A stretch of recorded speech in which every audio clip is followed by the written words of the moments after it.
राधे राधे दोस्तों। आज मैं आपको शरद पूर्णिमा किसे कहते हैं और शरद पूर्णिमा की पूरी कथा सुनाऊंगी और शरद पूर्णिमा के बारे में विस्तार से बताऊंगी। लेकिन अगर आपने अभी चैनल को सब्सक्राइब नहीं किया है तो चैनल को सब्सक्राइब कर लें, लाइक करें और शेयर करें ताकि आने वाली नोटिफिकेशन आपके पास तक जल्द आती रहे। तो आइए अब मैं आपको कथा शुरू करती हूँ। दोस्तों, अश्विन शुक्ल पूर्णिमा को ही शरद पूर्णिमा कहते हैं। इसे रास पूर्णिमा भी कहते हैं। ज्योतिष की मान्यता है कि संपूर्ण वर्ष में केवल इसी दिन चंद्रमा 16 कलाओं का होता है। इस दिन श्री कृष्ण को कार्तिक स्नान करके कृष्ण को पति रूप में प्राप्त करने की कामना से देवी पूजन करने वाली कुमारियों को चीरहरण के अवसर पर दिए वरदान की याद आई थी और उन्होंने मुरली वादन करके यमुना के पुलिन पर होने वाली गोपियों के साथ रास रचाई थी। इस दिन प्रातःकाल आराध्य देव को सुंदर वस्त्राभूषण से सुशोभित करके आसन, आचमन, स्नान, वस्त्र, गंध, अक्षत, पुष्प, धूप, दीप, नैवेद्य, तांबूल, सुपारी, दक्षिणा आदि से पूजन करना चाहिए।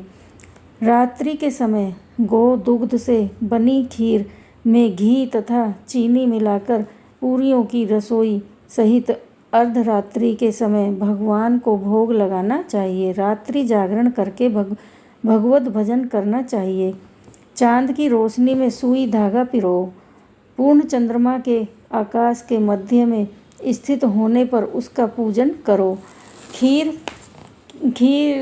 खीर से भरी थाली रात को खुली चांदनी में रख दो। दूसरे दिन उसका सबको प्रसाद दो तथा स्वयं खाओ। पूर्णिमा का व्रत करके कहानी सुननी चाहिए। कथा सुनते समय एक लोटे में जल तथा गिलास में गेहूं, पत्ते के दोने में रोली तथा चावल रखकर कलश की वंदना करके दक्षिणा चढ़ाओ। टीका काढ़ो। गेहूं के 13 दाने हाथ में लेकर कथा सुनो। फिर गेहूं के गिलास पर हाथ फेर कर मिश्राणी के पांव का स्पर्श करके गेहूं का गिलास उसे दे दो। लोटे के जल को रात को चंद्रमा को अर्घ्य दो। विवाह होने के बाद पूर्णमासी के व्रत का नियम शरद पूर्णिमा से ही लेना चाहिए। कार्तिक का व्रत भी शरद पूर्णिमा से ही आरंभ करना चाहिए। तो आइए अब कथा को शुरू करते हैं।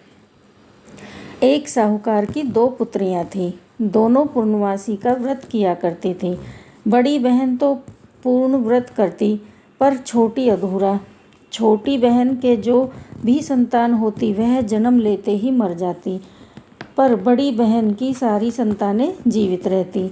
एक दिन छोटी बहन ने बड़े बड़े पंडितों को बुलाकर अपना व्रत बताया तथा कारण पूछा तो पंडितों ने कहा कि तुम पूर्णिमा का अधूरा व्रत करती हो, इसलिए तुम्हारी संतानों की अकाल मृत्यु हो जाती है। पूर्णिमा का विधि पूर्वक पूर्ण व्रत करने से तुम्हारी संतानें जीवित रहा करेंगी। उसने वैसा ही किया। उसके लड़का हुआ पर वह भी शीघ्र ही मर गया। उसने उस लड़के को पीढ़े पर लेटाकर ऊपर कपड़ा ढक दिया। जब बड़ी बहन को बुलाया और उसे वही पीढ़ा बैठने को दे दिया। बड़ी बहन के बैठने से ज्यों ही उसका घाघरा बच्चे से छुआ वह रोने लगा। बड़ी बहन ने तब कहा, तू मुझे कलंक लगाना चाहती थी। यदि मैं बैठ जाती तो लड़का मर जाता।